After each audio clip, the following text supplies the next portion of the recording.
나는 누구일까요? 성경 말씀을 토대로 각색한 얘기예요. 나는 내가 태어난 고향 어릴 적 향수가 가득한 유대 땅을 떠나 로마를 여기저기 떠돌아다니며 거칠게 살았습니다. 타향살이 고달프지 않은 사람이 어디 있겠습니까? 많은 로마 시대에 유대인으로 지내야 한다고 하는 것은 참 시련 가득한 일이었습니다. 나는 딸딸이 아빠입니다. 아니, 딸이 아빠입니다. 딸만 4명 있습니다. 우리 딸들도 학교에서 유대인이라고 왕따를 당하고 종종 돈도 빼앗기고 두들겨 맞고 오는 날도 있었습니다. 돈은 좀 벌게 되었지만 객지 생활이 서러웠고 서러웠을 때마다 고향이 그리웠습니다. 그래서 돌아가야지. 고향 예루살렘으로 돌아가야지. 이제 더 이상 객지 생활 참 지긋지긋하구나. 모든 짐 다 챙겨 예루살렘으로 돌아왔습니다. 예루살렘에서 뜻밖의 친구를 만났습니다. 어릴 적부터 단짝으로 지내던 스데반이었습니다. 그가 모든 걸 도와주었습니다. 스데반의 도움이 없었다면 예루살렘에서 정착하기 힘들었을 텐데 자기 일처럼 도와주었습니다.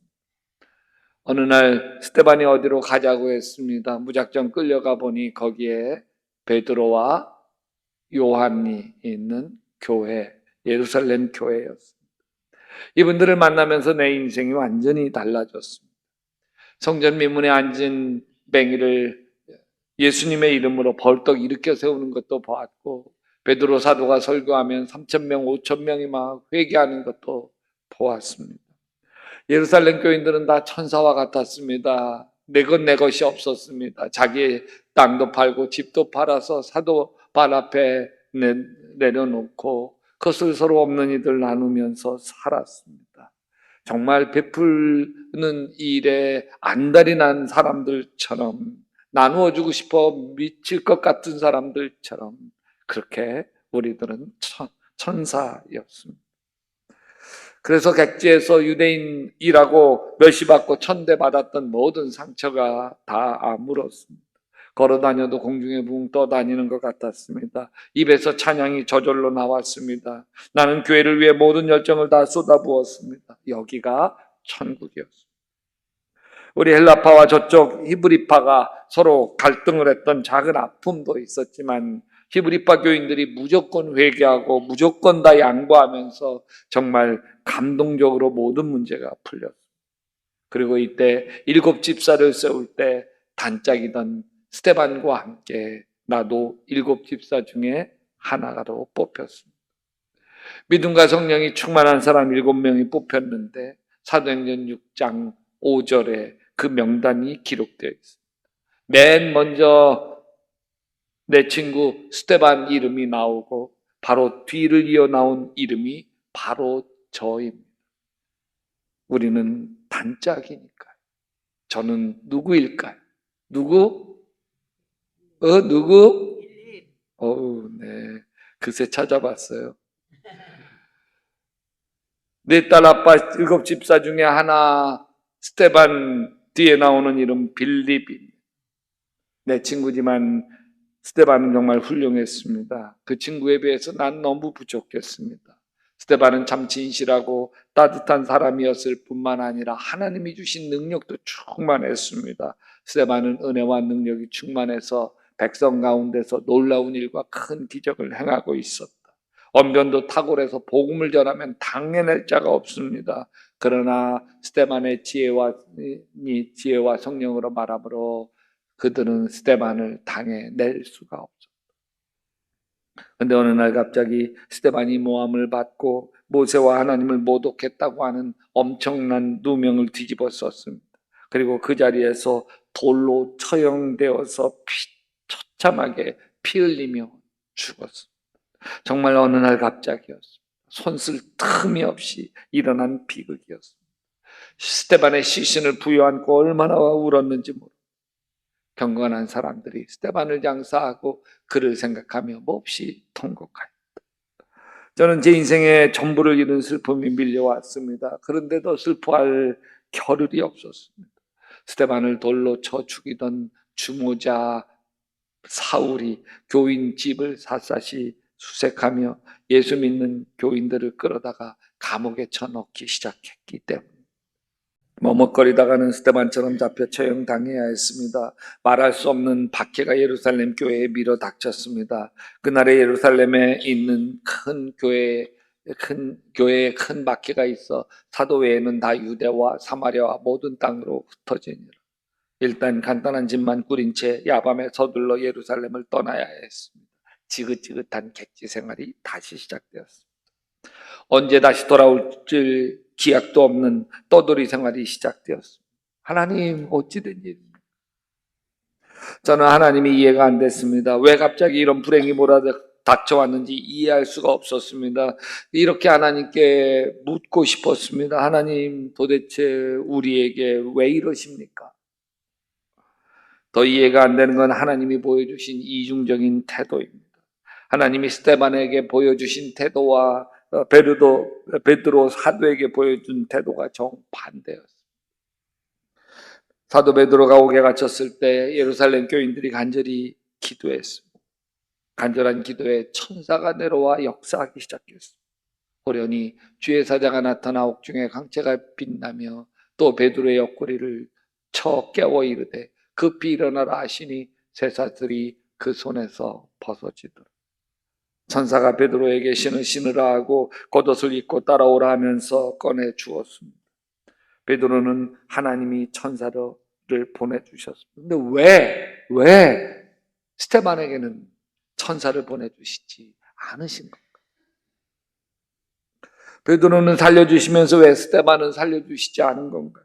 하나님을 이해할 수 없었고 저는 스데반 잃은 슬픔에 젖었습니다. 빌립이 사마리아 내려와서 슬픔에 빠져있던 어느 날 문득 이런 생각이 들었습니다. 지금 내가 왜 이러고 있지? 내 친구 스데반이 나였다면 어떻게 하고 있을까? 내가 스데반 대신 순교를 당하고 스데반이 나처럼 이 사마리아로 쫓겨나왔다면 스데반도 지금 나처럼 이렇게 무기력하게 지내고 있을까?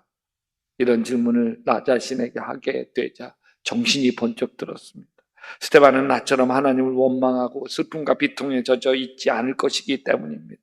그래, 내가 스데반 목까지 살아야지. 스데반이 생명 걸고 복음을 위해 살았던 것처럼 내가 스데반 목까지 살아야지. 스데반 목까지 살아야지. 빌립 집사의 각오가 보이는 말씀이 사도행전 8장 4절 이하의 말씀입니다. 같이 읽어볼까요? 그런데 흩어진 사람들은 돌아다니면서 말씀을 전하였다. 빌립은 사마리아 성에 내려가서 사람들에게 그리스도를 선포했다. 빌립이 스데반 목까지 살아가야지 결심을 하며 복음을 전하자 스데반 친구에게 일어났던 기사와 표적이 빌립에게도 일어나기 시작합니다. 같이 읽어봅시다. 많은 사람이 에게 붙었던 더러운 귀신이 크게 소리를 지르고 나가고 또 많은 중풍병자와 못 걷는 사람들이 나으니 그 성에 큰 기쁨이. 누가 이렇게 한 거예요? 빌립이 한 거예요. 스데반 목까지 살아내고 있는 거죠. 돌이켜보면 하나님은 빌립의 행복을 다 하나하나씩 흔들어 놓았습니다. 빌립이 사랑하고 빌립이 소중하게 여긴 모든 것들을 하나님은 빌립에게서 다 떠나가게 만드셨습니다. 생명보다 귀한 동역자였던 스데반 친구를 먼저 데려가셨습니다. 그렇게도 행복했던 예루살렘 교회에서 떠나게 하셨습니다. 지긋지긋한 객지 생활, 아무 연고도 없는 타향살이를 다시 시작해야만 했습니다. 어느 것 하나 빌립이 원하는 대로 된 것이 없습니다. 내 인생 왜 이렇게 안 풀리지? 빌립의 탄식이었을 것이. 여러분, 인생도 참 풀리지 않아 괴로운 분이 있으신가요? 그러나 우리의 인생의 고난을 통해서 일하시는 분이 하나님이십니다. 같이 읽어봅시다. 나는 빛도 만들고 어둠도 창조하며 평안도 주고 재앙도 일으킨다. 나 주가 이 모든 일을 한다. 하나님은 평안 속에서도 일하시지만 재앙 속에서도 일하십니다. 빌립이 원하는 것은 다 빌립과 등을 돌리게 되었지만 빌립에게 하나님이 원하시는 것은 다 이루어지기 시작했습니다. 빌립이 뒤늦게 깨닫습니다. 고난받을 때는 보이지 않았던 하나님의 손길이 보이기 시작했습니다. 스데반을 통해서 일어났던 기사와 표적이 자신에게도 똑같이 일어나서 사마리아 성 사람들에게 병이 낫고 귀신이 떠나가며 하나님께 쓰임받게 되면서 자신에게 불어닥친 고난이 오히려 축복이 되었음을 깨달았습니다. 빌립이 원하는 대로 모든 것이 다 이루어졌다면 빌립은 편안한 인생은 살았겠지만 위대한 인생은 살지 못했을 것입니다. 다행스러운 인생은 살았겠지만 기가 막히게 값진 인생은 살지 못했을 것입니다. 우리는 실패해도 우리를 향한 하나님의 계획은 실패하지 않습니다. 여러분, 고난이 빚어내는 예술이 있습니다. 고난을 통과하지 않으면 절대로 빚어질 수 없는 경지가 있습니다.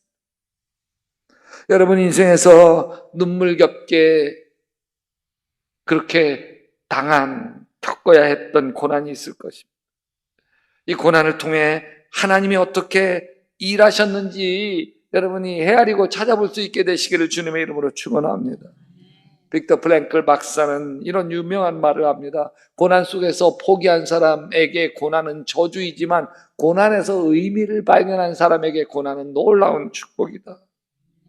저도 제 인생에서 제가 바라는 것이 이루어지는 것보다는 이루어지지 않는 것들이 훨씬 많았습니다. 그런데 제가 바라는 것이 다 이루어졌다면 제가 행복했을까? 제가 원하는 대로 다 된 것 때문에 내가 더 교만해지고 내가 원하는 것대로 다 된 것 때문에 내가 더 불행해지지는 않았을까? 예를 들어 봅시다. 저는 신학교 들어와서 교회를 섬기면서 어떤 자매가 너무 좋았습니다. 하나님, 저 자매와 제가 맺어지게 해주세요. 이상하게 제가 좋아하고 제가 기도한 자매들마다 안 됐습니다. 저 사목감이 아니에요. 신학생 싫어요. 사목감 아니라는데 어떡해요.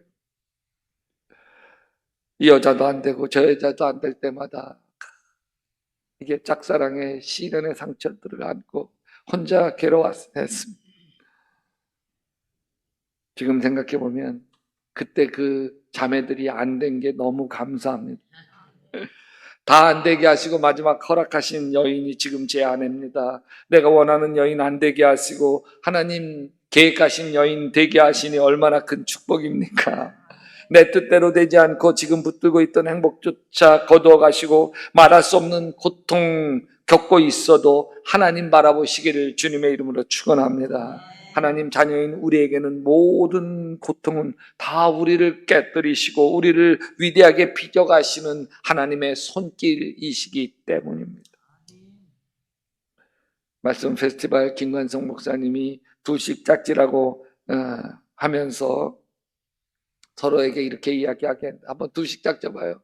두식 옆에 있는 사람하고 좀 약간 붙어서 서로 바라보면서 하라는 대로 해보세요. 서로 바라보면서 그 어색한 사람하고는 하지 말고 네. 이 험한 세월 고생 참 많았어. 푹 자. 그리고 아침에 힘차게 일어나. 그러면 주님께서 일하신다. 아멘. 예수 믿는 사람이 무서운 이유는 고난 속에서도 하나님의 손길을 발견하기 때문에 인생의 불행 속에서도 감사의 조건을 찾아내기 때문에 자, 병원을 입원해요. 수술해요. 고통스러워요. 아파요. 얼마나 큰 불행이에요. 돈은 돈대로 들지, 시간은 시간대로 빼앗기지, 일은 일대로 하지 못하지. 그리고 괜히 가족들은 가족들대로 고생시키지. 세상에 이렇게 아파가지고 병원에 입원해 간 것처럼 참 불행이 어디 있겠어요. 근데 여러분 그것을 이렇게 뒤집어서 보면 하나님의 눈으로 보면 달라집니다. 아프니까 기도하게 돼요. 아멘. 십자가의 고난을 생각하게 되어집니다. 아프니까 쉬게 돼요. 쉬면서 지난 세월들을 되돌아보게 됩니다. 인생의 하프타임이 되는 거예요. 입원해서 누워있으니까 위만 쳐다보게 되잖아요. 하늘을 바라보게 되는 거예요. 그래, 남은 인생 어떻게 살아야지? 지금까지 살아온 인생과 달리 남은 인생을 더 값지게 살기 위해서 헤아리게 되었죠. 그리고 아프니까 가족들이 소중했죠. 내 빈자리가 크게 가족들도 느끼게 돼서 가족들은 가족들대로 나를 고마워하고, 나는 가족들이 정말 마음에 염려하고 나를 위해 기도하고 나를 간병하는 걸 보면서 참 고마움과 감사가 가득하고, 그리고 건강해지면 이제 주님의 일 열심히 해야 되겠다고 하는 다짐도 생기는 거예요. 자, 이 질병이라고 하는 고난과 아픔도 뒤집어 놓고 보면 다 축복인 거예요. 그래서 신명기 8장 2절 같이 읽어봅시다. 내 하나님 여호와께서 이 40년 동안에 내게 광야의 길을 걷게 하신 것을 기억하라. 이는 너를 낮추시며 너를 시험하사 내 마음이 어떠한지 그 명령을 지키는지 지키지 않는지 알려 하시니. 아멘. 근데 여러분, 제가 한 가지 빌립 집사에게 묻고 싶은 말이 있습니다. 자기 친구 스데반을 돌로 쳐 죽인 바울을 빌립이 용서했을까? 자기 인생의 전부를 빼앗아 가버린 바울을 빌립이 용서했을까? 어쩌면 빌립은 바울을 만나게 되면 스데반이 당한 것을 똑같이 당하게 해주고 싶었을 것입니다. 피투성이 된 스데반, 죽은 스데반을 끌어안으면서 바울에게 똑같이 해주고 싶었을 것입니다. 빌립이 바울을 용서했을까요? 아니, 사울을 용서했을까요? 그것은 그냥 알 수 없는 상태로 남아있을까요? 그래서 제가 성경을 샅샅이 뒤지다가 얼마나 큰 은혜를 받았는지. 바울이 3차 선교 여행을 마치고 이제 마지막으로 예루살렘에 올라갈 때입니다. 여러분, 예루살렘에 올라가게 되면 이제 예루살렘에서 잡혀가지고 로마로 악송되어지고 로마에서 처형을 당하게 됩니다. 정말 예루살렘을 올라가면 바울은 스데반이 당한 것처럼 그렇게 당하게 될 것입니다. 뻔히 아는데도 바울이 예루살렘으로 올라갑니다. 왜? 성령께서 가라고 하십니다. 고난받는 걸 알면서도 제 발로 들어가는 바울의 심정이 얼마나 심란하겠습니까? 예루살렘으로 향해 가면서 그 길목에 가이사라에 도착을 하고 이제 하루길만 걸으면 예루살렘. 바울이 심란한 마음 달래기 위해서 머문 집이 누구 집인 줄 아십니까? 사도행전 21장 이튿날 우리는 그곳을 떠나서 가이사라에 이르렀다. 7사람 가운데 한 사람, 7집사 가운데 스데반 다음에 나오는 이름 그 한 사람 전도자 빌립의 집에 들어가서 그와 함께 머물게 되었다. 25년 전쯤 스데반이 죽고 빌립이 바울의 수색을 피해 도망갈 때 빌립과 바울은 철천지 원수였어요. 그런데 이제 동역자가 되어요. 바울이 빌립 집에서 하룻밤만 묵어간 게 아닙니다. 여러 날 머물면서 빌립과 많은 이야기를 나눕니다. 그러던 어느 날 이 빌립의 집에 아가보라고 하는 선지자가 유대로부터 내려옵니다. 그가 바울이 허리에 매는 띠를 가져다가 오히려 자기의 손과 발을 꽁꽁 묶고 바울이 예루살렘에 가면 이렇게 묶여 잡혀갈 것이라고 예언을 합니다. 그곳에 있던 빌립을 비롯해서 여러 사람들이 바울을 보고 제발 올라가지 말라고 애원합니다. 그때 바울이 이렇게 이야기합니다. 왜들 이렇게 울면서 내 마음을 아프게 하십니까? 나는 주 예수의 이름을 위하여 예루살렘에서 결박을 당하는 것뿐만 아니라 죽을 것까지도 각오하고 있습니다. 빌립이 이 말을 하고 있는 바울을 볼 때 스데반이 겹쳐 보였습니다. 오래전 스데반을 돌로 쳐 죽이던 주동자 바울이 어느새 스데반처럼 변화되어 있는 거예요. 빌립은 스데반 생각에 눈물을 흘립니다. 하나님의 은혜 감사해서 눈물을 흘립니다. 죽이고 싶었던 원수도 하나님 손 안에 붙들리니까 이렇게 동역자가 되는 기적이 일어나는 거예요. 이게 용서의 신비. 스데반은 자신을 돌로 치던 이들을 보면서 예수님처럼 기도를 합니다. 무릎을 꿇고 크게 불러 이르되 주여 이 죄를 그들에게 돌리지 마옵소서. 그들 중에 하나인 저 사울 바울에게 돌리지 마옵소서. 이 말을 하고 자니라. 죽는 순간에도 돌로 치는 성난 유대인을 용서하는 스데반의 모습은 주동자 바울에게 큰 파장을 일으키게 되죠. 향나무는 자기를 찍는 도끼에게도 향을 묻히는 법인데 스데반은 자신을 돌로 치는 바울에게도 예수 그리스도를 묻혀놓은 거예요. 여러분 인생의 고난과 아픔, 시련과 역경이 있어도 하나님 바라보시기를 주님의 이름으로 축원합니다. 하나님 안에 용서가 있습니다. 하나님 안에 회복이 있습니다. 하나님 안에 놀라운 기적이 있습니다. 여러분 도종환 시인이 제 원주고등학교 선배님이셔서 제가 좋아하는 시인. 여기 육신의 엄청난 고통, 자율신경 이 퇴화되어지고 실조되어지는 자율신경 실조증이라고 하는 병을 얻어서 교단에서 학교를 선생님 다 내려놓고 시골에서 요양하면서 죽어가고 있을 때 그때 쓴 시 축복이라는 시. 이른 봄 내 곁에 와 있는 봄꽃만 축복이 아니다. 내게 오는 건 다 축복이었다. 뼈저리게 외롭고 가난했던 어린 날도 내 발을 붙들고 떨어지지 않던 20살 무렵의 진흙덩이 같았던 절망도 생각해보니 축복이었다. 그 절망이 아니었다면 내 뼈가 튼튼해지지 않았으리라. 세상이 내 멱살을 잡고 다리를 걸어 길바닥에 내팽개치고 어두운 굴 속에 가둔 것도 생각해보니 영혼의 담금질이었다. 육신의 병이 조금 들었다고 어이 불행이라 말하랴. 내게 오는 건 통증조차도 축복이다. 죽음도 통곡도 축복으로 바꾸며 오지 않던가. 이 봄 어이 매화꽃만 축복이랴. 내게 오는 건 시련도 비명도 다 축복이다.